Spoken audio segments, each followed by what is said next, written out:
บายดีแล้วนะทุกคนสุขสันต์วันสะบาโตและสบายดีปีใหม่ลาววันนี้เราจะเริ่มรายการบทเรียนวันสะบาโตของเราด้วยการร้องเพลงทำอิฐเป็นเพลงสบายดีบ่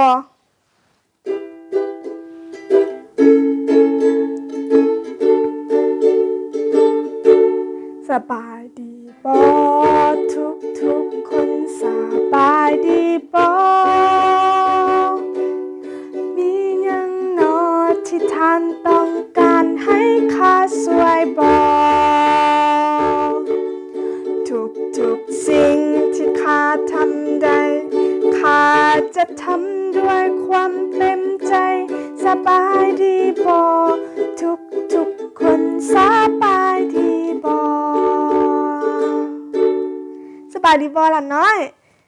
สบายดีเนาะต่อไปเขาจะร้องเพลงจงแสวงหาแผ่นดินของพระเจ้า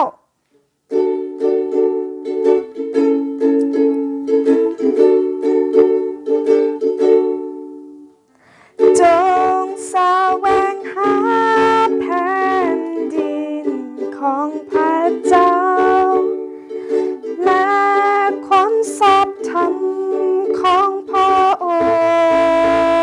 งค์ก่อนแล้วพระองค์จะทรงเพิ่มเติมสิ่งทั้งปวงให้ฮาเลลูฮาเลลูยาฮาเลลูยาฮาเลลูยาฮาเลลูยาฮาเลลูฮาเลลูยาเพลงสุดท้ายจะเป็นเพลงอัศจรรย์เพลงนี้มีทาและให้พวกหลานเฮ็ดทานำสาคูเด้ออัศจรรย์อัศจรรย์พระเจ้าทรงเป็นอัศจรรย์แม้นความจริงพระเจ้าทรงอัศจรรย์ตาได้เห็นหูได้ยินเขียนไว้ในพระคัมภีร์แม้นความจริงพระเจ้าทรงอัศจรรย์ก่อนที่เราจะเข้ามาในบทเรียนวันสะบาโตนี้เราต้องได้อธิษฐานน้ำกันก่อนอธิษฐานเฮ็ดจั่งใดพนมมือหลับตาก้มหัวอธิษฐานเนาะพระเยซูที่รักขอบคุณพระองค์สำหรับเรื่องในพระคัมภีร์พวกข้าน้อยมักเรื่องนี้หลายเพราะว่าเรื่องนี้สอนให้พวกข้าน้อยเชื่อในพระองค์หลายขึ้นขอให้พวกข้าน้อยเข้าใจในสิ่งที่จะเรียนในมื้อนี้อธิษฐานด้วยความเชื่อในนามของพระเยซูคริสต์เจ้าอาเมนพวกหลานน้อยจื้อบทอาทิตย์ก่อนบ่ในโยชัวบทที่1ข้อที่9แม่นข้อความจำของวันเสาร์ก่อนเนาะพร้อมกันกับสาวครูเด้อโยชัวบทที่1ข้อที่9พระเจ้าของเจ้าจะอยู่กับเจ้าในทุกๆบ่อนที่เจ้าไปเนาะโยชัวบทที่1ข้อ9พระเจ้าของเจ้าอยู่กับเจ้าในทุกบ่อนที่เจ้าไปแล้วข้อความจำสำหรับวันเสาร์นี้วันสะบาโตนี้อยู่ในพระคัมภีร์นางรุธบทที่1ข้อที่16เอาตามสาวครูเด้อ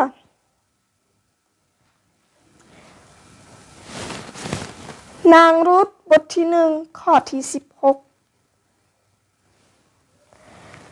คนของแม่ก็จะเป็นคนของลูกพระเจ้าของแม่ก็จะเป็นพระเจ้าของลูกเก่งๆบัดนี้เราจะมาเข้าในบทเรื่องของพวกเขาในมื้อนี้คือเกี่ยวกับนางรุธและนาโอมี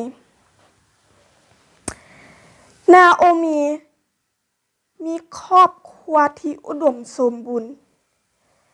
เรามีลูกชาย2 คนเนาะเรามีผัวและมีลูกชาย2 คนและครอบครัวของนาโอมีนี่อยู่ที่เมืองเบธเลเฮมอยู่ในประเทศอิสราเอลแต่ว่ามีสิ่งหนึ่งที่ยากสำหรับครอบครัวนี้คือช่วงนั้นเป็นช่วงที่เมืองเบธเลเฮมอึดอยากหมายถึงบ่มีอาหารกินฉะนั้นครอบครัวของนาโอมีนี่ต้องได้ย้ายไปอีกบ่อนหนึ่งที่ว่าจะมีอาหารกินพวกเขาได้ยินว่ามีอาหารอยู่ที่โมอาบ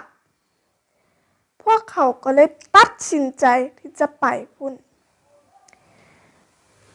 แต่โมอาบนี่บ่ได้เป็นคนที่อยู่ในโมอาบนี่บ่ได้เชื่อพระเยซูพวกเขาเคารพพระที่พวกเขาเฮ็ดด้วยมือของเขาเองปั้นเอาดินมาปั้นเฮ็ดรูปพระรูปเคารพพวกเขาเอาไม้มาเฮ็ดรูปเคารพแล้วเอาหินมาเฮ็ดรูปเคารพพร้อมแต่ว่าครอบครัวของนาโอมีก็ยังรักพระเจ้ายังเชื่อพระเจ้าคือเก่าพวกเขาได้อยู่ในโมอาบนั้นหลายปีจนกว่าลูกชาย2 คนของนาโอมีนั้นได้เติบใหญ่และได้แต่งงานผู้หนึ่งเอาเมียผู้หนึ่งที่ชื่อว่ารุธแล้วอีกผู้หนึ่งได้แต่งงานกับนางโอปาพวกเขา2 คนนั้นได้เข้ามาอยู่ในครอบครัวของนาโอมีด้วยกันแล้วนาโอมีก็ได้สอนโอปาและนางรุธเกี่ยวกับพระเจ้าแท้ในสวรรค์แต่ว่ามีสิ่งที่น่าเสียใจหลายที่เกิดขึ้นสิ่งทำอิฐคือผัวของนาโอมีเสียชีวิตนาโอมีและครอบครัวก็เสียใจหลายเพราะว่าผัวของนาโอมีเสียชีวิตอีกบ่ดนลูกชาย2 คนของนาโอมีก็ได้เสียชีวิตแล้วโอปาและรุธ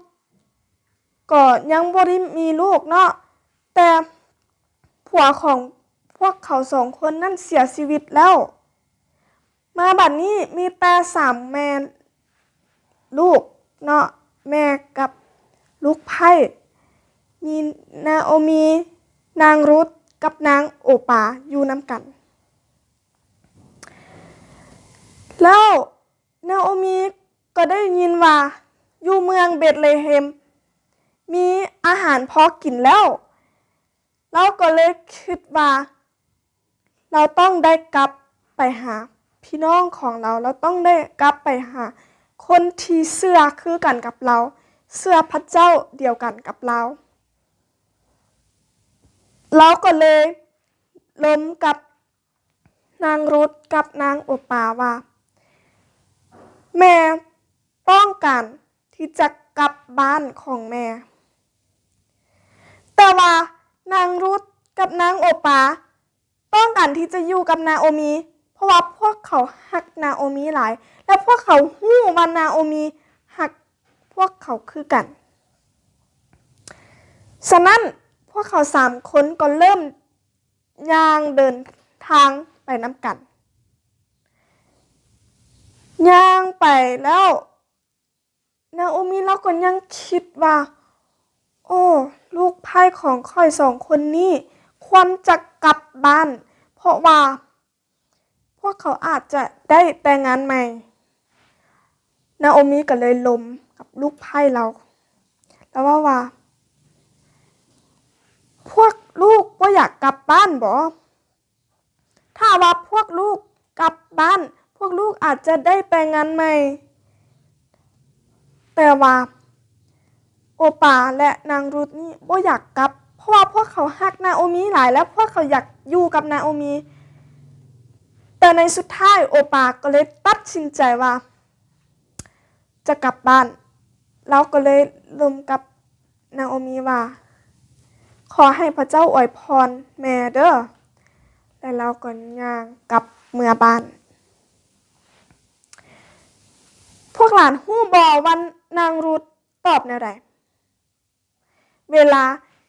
นาโอมิถามนางรุธว่าลูกเด้ลูกบ่กลับบ้านบ่เฮามาอ่านเนาะข้อควรจำของพวกหลาน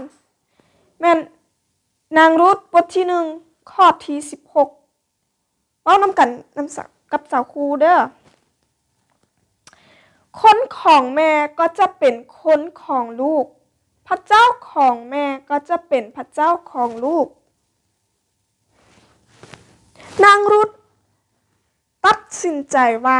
จะไปกับนาโอมีแล้วว่าคนของแม่ก็จะเป็นคนของลูกพระเจ้าของแม่ก็จะเป็นพระเจ้าของลูกรุธนี่ตัดสินใจที่จะเอาคนของนาโอมิเป็นคนของเราเองและเป็นพระเจ้าของเราเองเนาะแล้วเอาพระเจ้าของนาโอมิที่เป็นพระเจ้าแท้จริงในสวรรค์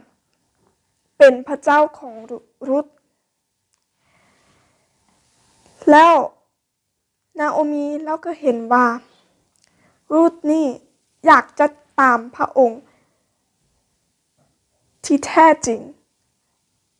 แล้วพวกเขาก็เลยเดินทางต่อจนกว่าไปฮอดเมืองเบธเลเฮมเมืองเบธเลเฮมนี่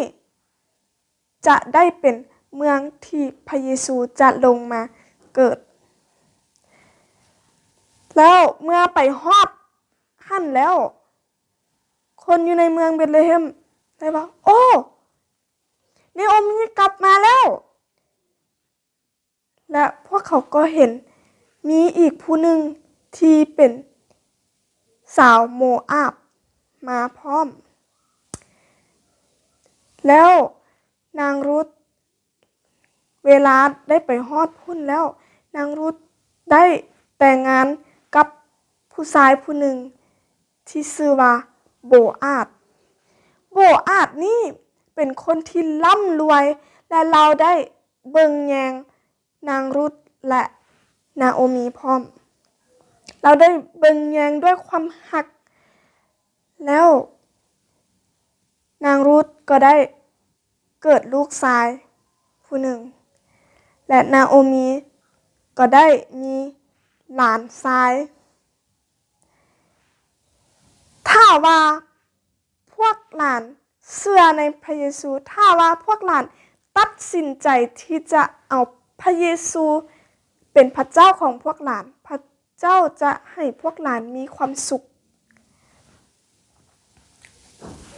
ก่อนที่จะเลิกมาเล่าอีกเทื่อนึงเด้อนางรุธบทที่1ข้อที่16เอาตามสักครู่เด้อคนของแม่ก็จะเป็นคนของลูกพระเจ้าของแม่ก็จะเป็นพระเจ้าของลูกเก่งหลายแบบนี้จื่อไว้เด้อนางรุธบทที่1ข้อที่16วันเสาร์หน้า จือไว้เด้อเพราะว่าสาวครูจะให้ทุกคนเราทั้งข้อนี้กับโยซวยบทที่1ข้อที่9คือกันวันนี้เรามาอธิษฐานเฮ็ดจังไดเวลาอธิษฐานแม่นแล้วพนมมือรับตาก้มหัวอธิษฐานพระเยซูที่หักขอบคุณพระองค์สำหรับเรื่องของนางรุธขอให้พวกข้าน้อย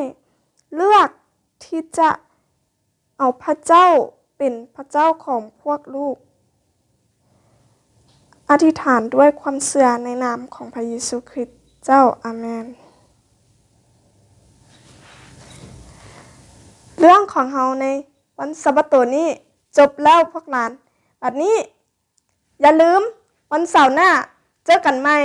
บ๊ายบายพระเจ้าอวยพร